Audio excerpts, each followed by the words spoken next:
دم کٹی لومڑی دوسری کے دم پھندے میں پھنستے دیکھ کر بہت خوشی خوشی اچھلتی کودتی تیار ہو رہی تھی۔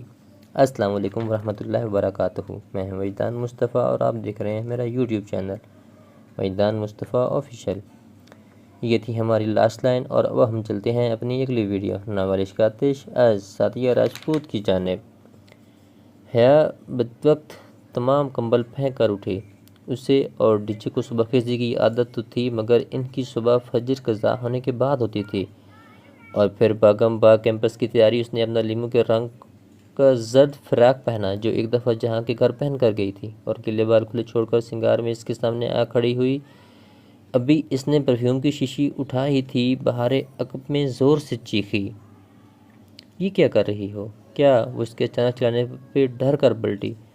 تم باہر جانے سے پہلے پرفیوم لگا رہی ہو؟ بہار نے بے یقینی سے پوری آنکھیں کھول کر اسے دیکھا۔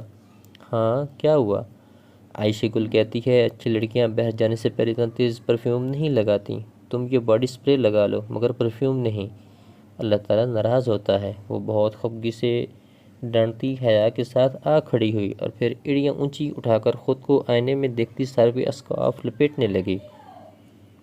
حیا نے ایک ہاتھ میں پکڑے پرفیوم کو دیکھا اور پھر ذرا سا خفت سے اسے واپس رکھ کر باڈی مسٹ اٹھا لیا۔ حلیمہ آنٹی کا لان میں چادریں بچھی ہوئی تھی، وہ مرکزی جگہ پہ بیٹھی تھیں اور سارے چھوٹے بڑے بچے ان کے گرد نیم دائرے کی صورت میں بیٹھے تھے۔ وہ تینوں جس وقت داخل ہوئیں، ایک جگہ سے بچوں نے فوراً جگہ چھوڑ کر دائرہ بڑا کر دیا۔ حلیمہ آنٹی نے ایک نرم مسکراہٹ ان کی طرف اچھال کر سر کو جنبش دی۔ وہ تینوں ساتھ ساتھ بیٹھ گئیں۔ میں پناہ مانگتا ہوں اللہ تعالیٰ کے دھتکارے ہوئے شیطان سے، اللہ کے نام کے ساتھ جو بہت مہربان اور بار بار رحم کرنے والا ہے۔ قرات کرنے والا بچہ سنہرے بالوں والا ترک تھا جس نے سر پہ جالی دار ٹوپی لے رکھی تھی۔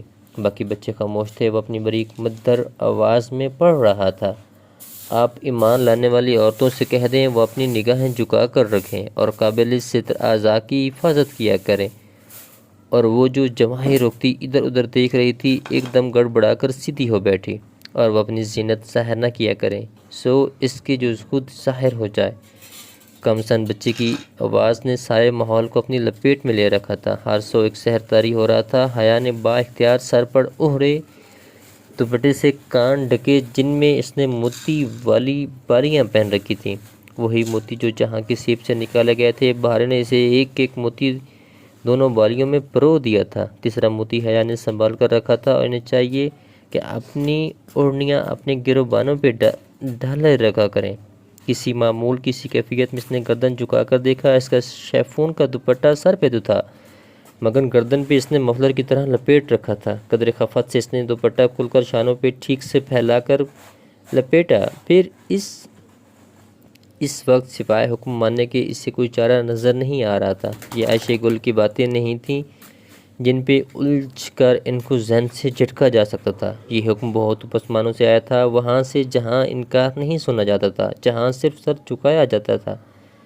ترک بچہ اپنا سبق ختم کر چکا تھا۔ حلیمہ آنٹی نے بہار کو اشارہ کیا، وہ اپنا قرآن سامنے کیے طاؤس پڑھ کر اپنا سبق پڑھنے لگی۔